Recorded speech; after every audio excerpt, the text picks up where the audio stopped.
Good morning, it's Saturday the 6th of February 2021. I did something yesterday. Well, first of all, I'm just going to tell you something I'm doing today that's just dawned on me. A couple of things I've always said on my journey is I needed to get away from wearing cardigans because I used to hide in a cardigan when I felt fat. And also when I was morbidly obese, I used to wear black all the time. And I've just standing here, I'm ready to actually go out walking, so I'm not dressed for anything other than going out walking. But I've realised I'm wearing a cardigan and I'm wearing all black. And it's like, where did that come from? Because usually I'd be wearing blue or, well, probably blue, shades of blue. So yeah, is that about me feeling fat? Could be. I did something yesterday that I thought I wouldn't be able to do or wouldn't choose to do, and that was I attended a Zoom meeting for Slimming World. Now I couldn't have done it without Joe setting up the iPad for me and then retreating when I actually went out. It was a good experience. I would say that as I haven't been to a Slimming World meeting for the best part of 10, 11 months, it was a very good experience, and it was something I needed to get back to because I was beginning to feel like I'm in this on my own. I mean, I know I've got all you lovely people following my channel, but very much a meeting for me is about picking up encouragement, motivation to take you on into the next week. And that's what I always get from my consultant Naomi. Now, Naomi has stayed in touch with me. I have been ringing in or texting in my weights every week, so I'm still on the Slimming World books and everything.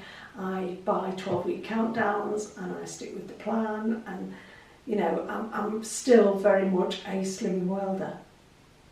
But I have thought that a Zoom meeting wouldn't work for me. One of my friends goes to the Zoom meetings on a Friday, and I've always been a member of the Saturday group, but moved over to the Friday group for texting my weight in, and so I thought, with her encouragement, go on, give it a go. And I'm glad I did. It was a strange experience for me as a blind person because, of course, they've got, all the other people who are at the meeting, they've got the pictures on their screen of everybody else who's there, including me. I've got open, blank space, nothing. And one of the hardest things was to remember that when you're on the meeting, everybody can see you, albeit a very small you, they can all see you. So, you know, don't sit and scratch your head because you're getting bored, don't yawn, don't sit there and look gormless, whatever, because you're on the screen. When you're making a video like this as a blind person, it's very easy to remember you're on the screen because you're the focus, you're doing the talking, you're going to be looking at me, and I'm aware of that. So I'm not going to sort of start doing this or scratching my ear or whatever. I'm conscious that I'm on the screen. But when they're talking around the meeting to a lot of other people and you're maybe agreeing and nodding, or that's fine, that's good. But when you're sitting there thinking, heard that one before, or I have to remember not to let it be all over my face what I'm thinking, because that's the kind of person I am. What I'm thinking is usually written all over my mush. So I found that quite challenging, and it was a good meeting, and I heard a lot of encouraging stuff. And it was a totally different experience because people are on camera in their own homes. They may have their kids around, they may have their dogs around, they may be interrupted by a doorbell. And one of the things I chose to do was I actually chose to go on the Zoom meeting in Joe's bedroom because it's a quiet part of the bungalow, it's out of the way. And I was conscious that if I was in the lounge, it would be Murphy's Law that the phone would ring or somebody would ring the doorbell or something. And I thought, I don't want to have to get up in the middle of the meeting and go wandering off to deal with something. So, yeah, I went to the meeting, really quite enjoyed it. I won't say it was my best experience ever of a Slimming World meeting because I'm new to it. I need to get a feel for it. I need to become a part of that group because apart from my friend who was on the meeting, I didn't know anybody else other than the consultant. So it was a bit like attending a new group. But I would actually, after that one experience, recommend other people to try it. It's not so much of a kerfuffle to get on there, is it, Joe? No, it's pretty easy. You download the Zoom app, you get a password and user whatever thingamabobby from your consultant. You go on just before the start of the meeting, you join the group with the information you're given, and then bang on time. If your consultant's anything like mine, your consultant just appears on the screen and she leads the meeting. And she shares information about what's happening within Slimming World and the new meals at Iceland and what's the topic this week on the Slimming World podcast and blah, blah, blah. Yeah, it was, I would say for me, 8.5 out of 10 experience. I'll probably get up to 10 next week because I'll know what to expect and how to be a proper part of the meeting without feeling a bit awkward. So, anyway, weigh-in results this week. Well, my last vlog was on Monday and I got weighed the previous Friday and had a 2.5 pound gain. I shared I'd had a 2.5 pound gain the week before that. So this week, yet another gain. Although I've turned it around and I'm doing a lot better. A gain of £0.5 pound this week, which I'm really quite happy with. I'm really quite happy with that because it shows me I've turned it around, because I honestly think otherwise it would have been a gain of another 2.5. I'm trying really hard not to be an all or nothing person, which has always been my nature and personality, because if I'm an all or nothing person, if I blow it in the smallest degree, then I think I've ruined the whole day or the whole week and I'll continue to blow it. I've got to learn not to be, I'm not going to say not so hard on myself, I've got to learn not to be such a perfectionist. I can be a perfectionist in lots of other things, but when it comes to eating, you know, I study what other people, what my friends eat and who aren't on diets, who've never had weight problems. And some days they'll actually absolutely blow it out of the water and they'll have a real pig out or really enjoy something. And then the next day they're like, still full from yesterday, I'll just have a salad, thank you. I think that must be normal. I've never been, quote, normal around food. But I'm a kind of person who wants to do the same thing, not the same food, but the same type of food and the same quantities of food day after day after day. And I think in the real world out there, normal people don't think so much about food. I think I put too much effort into thinking about food. So what I'm doing at the moment is just putting the effort into sticking to plan, into having between 10 and 15 sins, into having A and B choices, into eating lots of free food because it's Free Food February, and into upping my veg. Because I've gone down and down and down in the amount of veg I was eating, and that needed to change again. And you know, yesterday for my lunch, I'm going to share what I had. It sounds a bit, I think it sounds greedy, but in Asda you can get a bag of 600 grams of peeled potatoes in the fresh produce section. Excuse me. So I do those in my Instant Pot and I mash them with a tiny bit of hemp milk. So I've got a bowl there that's 600 grams of mashed potatoes. Now my mum would say that should serve 3, probably. Oh no. Potatoes are free and mash is my favourite. So with that I actually had a proper decent portion of broccoli, a proper decent portion of cauliflower, a proper decent portion of red cabbage.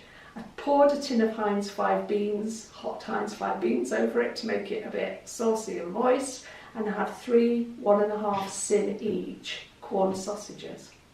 That whole meal weighed well in excess of 1 kilo. It was big.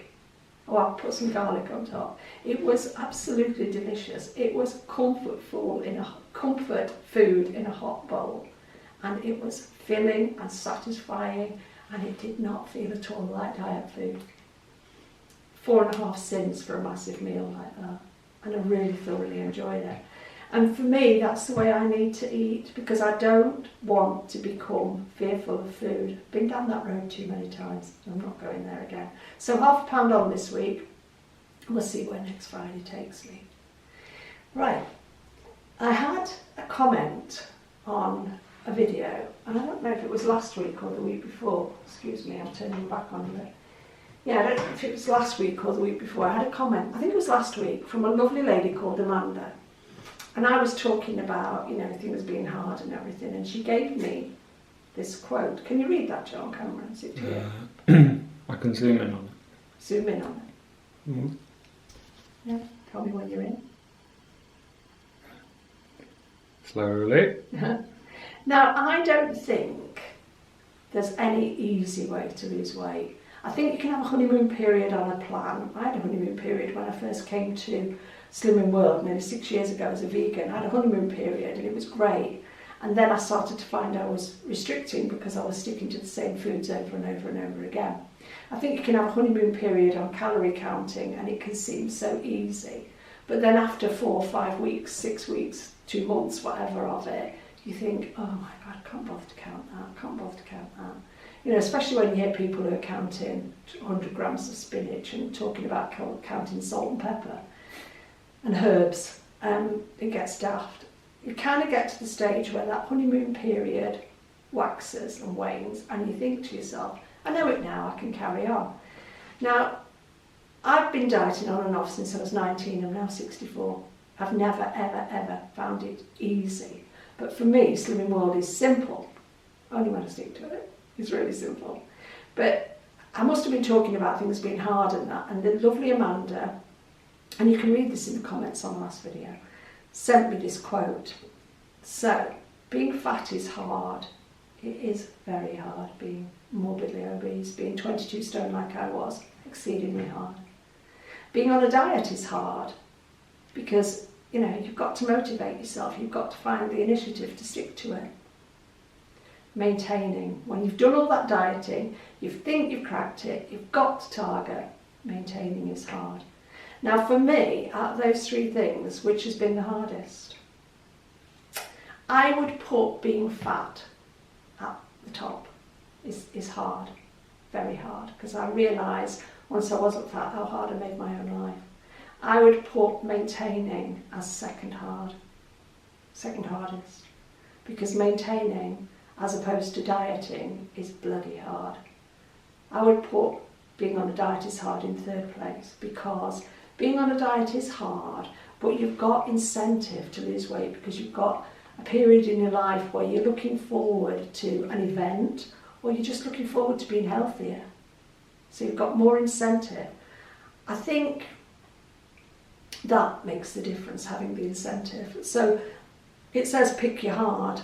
The hard I'm picking this week is being on a diet, being on plan, Slimming World way. Because out of the 3, that's the easiest hard for me at the moment. But what my goal is, what my incentive is to get back to the second one, the one I put in 2nd place, which is maintaining is hard. Because creeping up towards being overweight again, well actually I think at this weight I am today, 10 stone 5, I am in the overweight category. Creeping up to that is uncomfortable. But it's not being at target and working hard to maintain without a goal to work towards becomes very difficult. But what I'm trying to say is, you know, pick your hard. The hard I've got to pick at the moment is being on a diet. Because unless I actually do this and get back to the maintaining stage, you know, I'm not being fair to myself. So I just like that. I just think pick your hard. So the hard I'm picking this week is being on a diet. Thanks, Amanda. That really, really has helped me this week. Do you have a phrase, a saying, or a motivational quote that you would like to share on my channel? Because if you do, I'd really appreciate it if you'd write it in the comments below. Because it may be something really, really simple, that, like that in its way is simple, but it's had a massive impact on my life this week. I heard one other quote in a book I was reading this week, and it was a detective novel. It wasn't a motivational book or a health book. And in it, the character Temperance Brennan said, Gerald Ford? No, not Gerald Ford, he was the president, wasn't he? Henry Ford, the guy who founded the Ford Motor Corporation, always said, if I say I can, or if I say I can't, I'm always right. Now that speaks to me about what we speak over ourselves, because how many times have I said, I can't do it, I can't do it. I've gone too far the other way, I can't do it. And you start to say it, you'll eventually believe it. So whether you say you can, or whether you choose to say you can't, you're always going to be right. Because it's what you're leaning towards. So that was another little quote this week that helped me, because I do find myself saying I can't do it. You know, when it's first thing in the morning and I'm feeling pretty shattered and I'm, you know, out the door with Joe to do a 5-mile walk and we get to the first big hill, I have been heard to say this week, haven't I, Joe? I can't do this. And Joe said, come on, by the time we get to the 4th hill, you'll feel better. By the time we get to the 4th hill, I could nearly run up. But it's the motivation to get started that is the hardest thing. Because Joe always says it's like a snowball. Once you've started it and you get it rolling down the hill, the momentum keeps it going. It's the starting it that's the hard part. So for me this week, the hardest part has been knuckling under and saying, I can do this, I can do this, and just actually getting it started. And then at the end of the week, still being able to accept a small gain, because that was the result of my entire week, not just the result of the 3 really good days I'd had in a row. And it's not exactly hardship to eat a massive bowl of veg and mashed potato, is it? I mean, you're kind of making it sound like you're going to war. No, but no, it isn't. No, it isn't hardship. But when you're feeling that way out, yeah, I know. When you're thinking, oh God, it would be so much easier to just pop to Asda and get this and this and this and this and curl up on the sofa with it. Because a lot of the thing with Slimming World is actually making yourself motivated enough to cook from scratch. So we've gone back to morning prep and doing all the things we know that work, because if it ain't broke, we don't need to fix it. And it wasn't broke, I was just avoiding it. So, share that with you. I've been back on the KitchenAid shopping this week. In the video that I did about my KitchenAid kettle and toaster, a lovely young lady, and forgive me because I can't remember, I don't want to get your name wrong, and I'm not 100% sure I remember it properly, but she shared with me the different KitchenAid things that she got, and one of them was the mini chopper. And we had looked at the mini chopper, hadn't we? Yeah. And then we couldn't find, I needed the matte black, and we couldn't find it on Amazon. But then I got a little message from Alexa the other day, she'd found it. Must have been back in stock. So I ordered it with some of the money I'd left for Christmas, and this is the mini chopper. Now, when it first came, I thought, oh, I'm not sure it's the quality of the other, because it's the artisan one. I didn't think at first it was the quality of the other pieces, but for the quality of a chopper, it is exceptionally good. This little lever bit here is the thing you press to pulse it or to blend. So that's in a nice neat place. This bar on the front is the power, so it goes high and low, which is really handy. It's really easy to take apart. It's got a good chopping blade, although they don't recommend you do coffee in it, but we've got a coffee grinder anyway. And it also has a whisking disc, so you can whip up things, like your dressings, salad dressings and sauces. And the drizzle funnel at the top. And it does have a drizzle funnel here. So in that little dip at the top, the little bowl here, if you were making a dressing and you just wanted to put a tablespoon of oil in or something, you put it in there and it slowly drizzles it in. I suppose that's for like making mayonnaise for people who eat eggs, which I don't, so. But I'm really chuffed with it. Now, when Alexa found it for me on Monday, it was £96 and a few pennies. I noticed by last night it's £84, so if anybody is interested, it's probably a good time to buy one. And they'll do them in all the other colours, because the young lady who recommended it to me has all her KitchenAid goods in red, which I would imagine looks really nice. I think they were engagement presents. I might be mixing up two quotes though, two comments. And the other thing, about 4 years ago, I'm just going to go to the end of the worktop again. About 4 years ago I was in TK Maxx and I bought half a dozen KitchenAid tea towels. That's these. Now, we use 3 of these a day, so they're always being washed because we've only got half a dozen. But these have lasted at least 4 years and they still dry beautifully. But on Amazon this week, they also had KitchenAid tea towels. Now these are a slightly different weave, but they're beautifully thick and they're 100% cotton. And I like a tea towel that dries really well. I can't cope with the you know, the really thin cotton ones that you dry 2 things and your tea towel's wet through. So these come in different colour groups. The other colour group, for the young lady who's watching in case she doesn't have any, the other colour group does include the red and the cherry. So I can't remember what the 3rd colour was in that one, but mine are blue, grey and white. £22.99. But if these last me as long as the other ones have lasted me, much better buy than buying cheap tea towels, which As I say, you dry a cup and a saucer and your tea towels wet through. Can't be doing with that. So yeah, I just wanted to share those with you. So they'll be going in the washer in a minute to be able to be used tomorrow. I think that's my week. We've walked every day. We walk between 4 and 5 miles a day. I woke up this morning with a niggling right hip, but a neurophone sorted that out. So when Joe clicks off this camera and goes and puts it into his computer, or whatever he does with it, to upload it, I should be getting my shoes and socks on and I'll be ready to go out the door for our walk.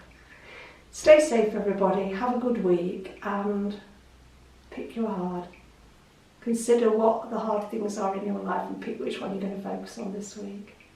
See you next weekend. Bye.